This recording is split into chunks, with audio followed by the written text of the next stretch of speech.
So what if I don't like my realtor? Well, I hope I'm not the realtor that you don't like. If I am, don't watch this video because I don't want to tell you what you can do.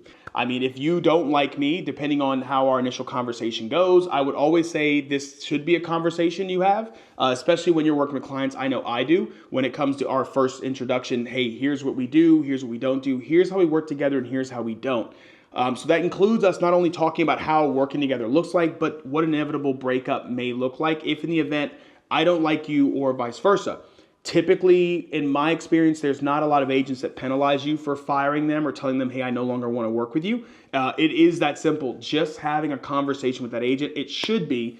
Now, most agents are probably going to whine and tell you how much they did for you and all that stuff. And I'm not saying that it's a bad thing. They should do what they have to do to fight for their money. But at the end of the day, it should be a pretty simple thing to let go. Now, I will tell you, be very mindful of the contracts that you're signing. Now, because of the new NAR rules, every agent is required to have you sign a buyer rep agreement of some kind, whether you are a client or a non-client. Be very cautious as you review these documents to ensure that there are no hidden fees. Terrence, what do you mean hidden fees?